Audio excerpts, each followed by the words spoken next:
Why is the sky blue? It's one of the very first questions we learn to ask, and the answer feels so obvious, right? But what if I told you that for most of human history, the sky, well, it just wasn't blue? Stick with me here because the real answer to this question reveals something absolutely incredible about how our own minds work. So our story starts in a place we all think we know pretty well, ancient Greece. You probably picture it, right? These brilliant white marble temples set against this crystal clear blue sea and a perfect blue sky. The thing is, when you actually read what the ancient Greeks themselves wrote, you find a really, really strange contradiction. Take Homer, for example, the guy who wrote the Iliad and the Odyssey. When he wants to describe the ocean, he famously calls it the wine-dark sea. Now, okay, that's poetic and all, but it's also kind of weird, isn't it?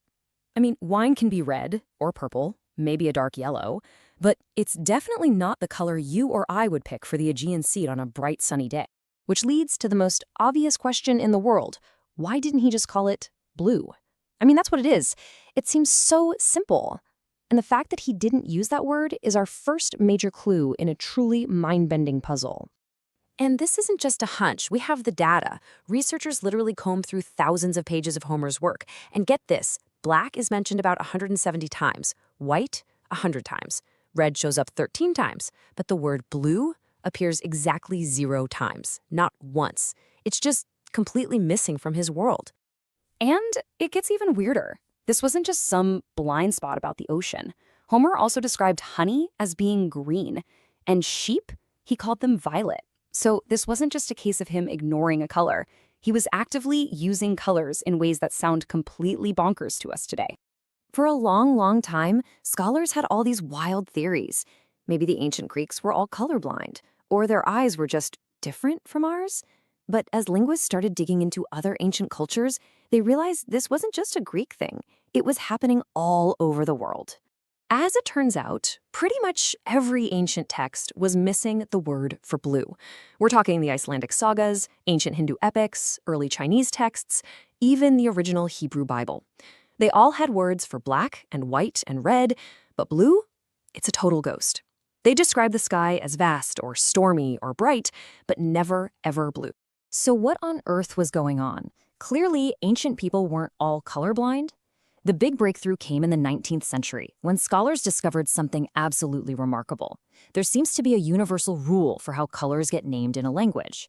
In every single language they studied, without exception, the words for colors showed up in a fixed, totally predictable order. First, languages get words for black and white, light and dark. Next, always, comes red. After red, you get words for yellow and green. And the very last color to get a name in every single culture across the board? Yep, you guessed it, blue. Okay, so knowing the what is one thing, but the why is even crazier. Why that specific order? Why does red, the color of blood, always get a name before the color of the sky? Well, there are 2 big theories here. The first one is all about evolution. Basically, we name the colors that are most important for our survival first. The second theory is about manufacturing. We don't really bother giving a color a name until we can actually make it, as a dye or a pigment. And this gets to the heart of why blue is always last. Red is obviously super important. It's the color of blood, of danger, of grapefruit. But blue? I mean, think about it. How many things in nature are truly blue that you actually need to pay attention to? There are some flowers, a few rare birds. That's kind of it.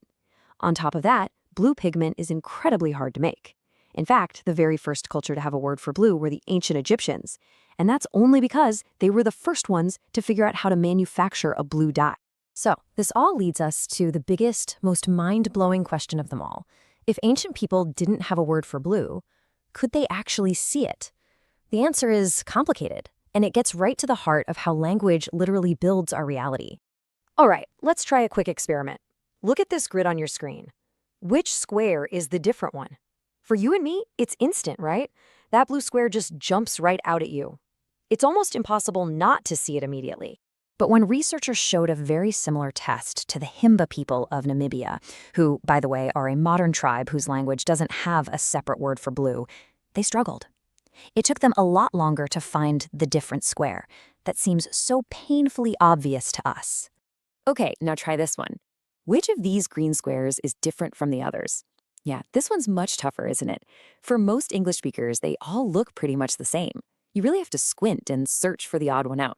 But the Himba? They spot the different green square instantly, no hesitation at all. And why? Because while their language might not have a word for blue, it has tons of different, very specific words for different shades of green. Their languages literally train their brains to see distinctions that we are completely blind to. This whole idea has a name. It's called linguistic relativity. And it's this incredibly powerful concept that the language you speak doesn't just put labels on your world. It can actively shape and even change how you perceive that world in the first place. Seriously, this isn't just about words. This is a fundamental truth about how our brains experience reality. The words we learn and use literally create the world we see. And modern neuroscience actually backs this up. It turns out that having a word for a color, like blue, creates this feedback loop in your brain. It basically tells your visual cortex, hey, this category is important. And it starts to exaggerate the boundaries between that color and the ones next to it, making the difference between green and blue seem bigger and more obvious. If this still feels a little strange, think about this. You've probably experienced it yourself. Have you ever learned a new word and then all of a sudden you start hearing and seeing it everywhere? That word was always there, of course, but your brain was just filtering it out. Once you had a category for it, the word itself, your brain started to notice. It's the exact same idea. Which brings us to a final, pretty profound question. The sky was always scattering blue light. Homer was looking at the same sky we are. But for thousands of years, humans didn't truly see the color blue because they didn't have a word for it. So if one little word can literally change how you perceive color, what else out there is your language helping you see? And maybe more importantly, what is it preventing you from seeing?